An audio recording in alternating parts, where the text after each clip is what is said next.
I've noticed, just studying the web and making things on the web for a long time, is that you can make something that ordinary people get really excited about and share with other ordinary people. It will spread to, has the potential to spread to millions and millions of people. What do you call them, the board at work network? Yeah, so I sort of call it the board at work network. There's millions of board office workers. They're all sitting at their computers. They have time to kill. They IM each other. They're on Facebook. They're on Twitter. They're passing stuff around. They're emailing stuff around.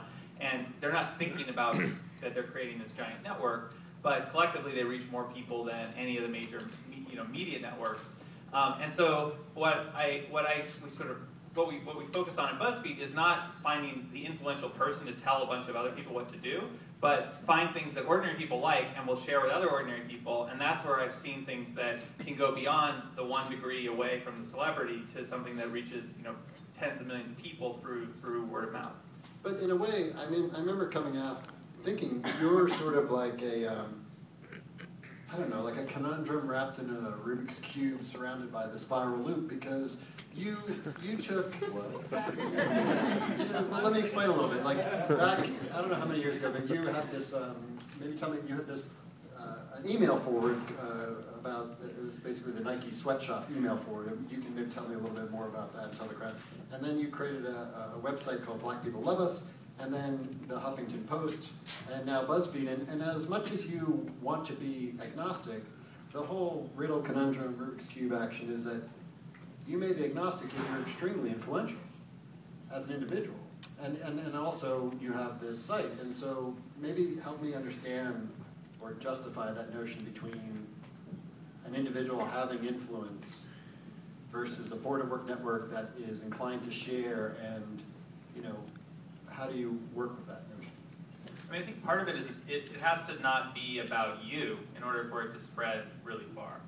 So if it's about you, then you become a celebrity and you're Oprah, and then you reach a giant audience. But Oprah sort of has her people. The stuff that she does doesn't spread that far beyond her people.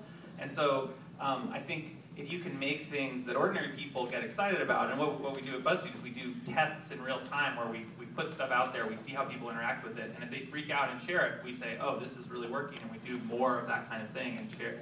And so it gives us a way to feel our way towards things that are going to spread the furthest with regular people. The Nike sweatshop email was an accident, and I think you see a lot of accidents where people make one thing that gets really viral.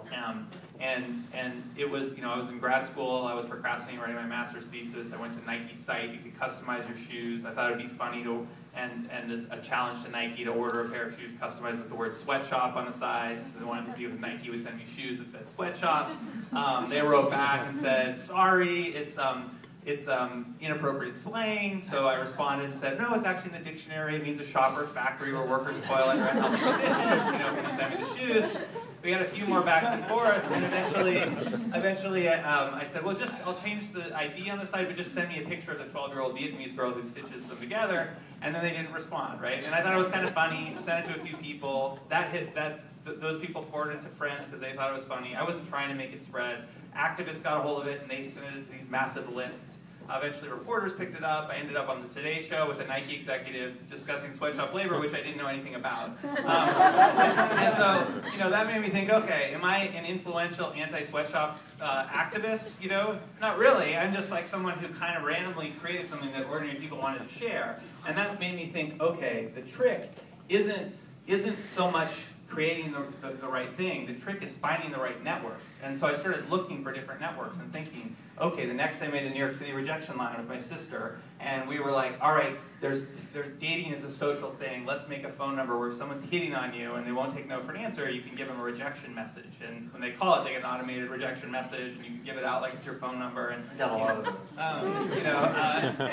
And then Black People Love Us about race relations, and it was all things about people's relationships. And first the email was back in 2001 when people used to send email forwards. Then the rejection line was a phone line. Then Black People Love Us was a website. Then Huffington Post was a site that continually launches more content and was in blogging right at the height of when blogging was really exciting to people, and people would spread things and share things because it was about blogging.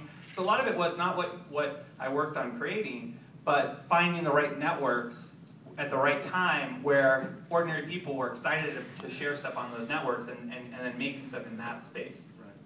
So Gary, now I remember the first time I told you that there are people that feel like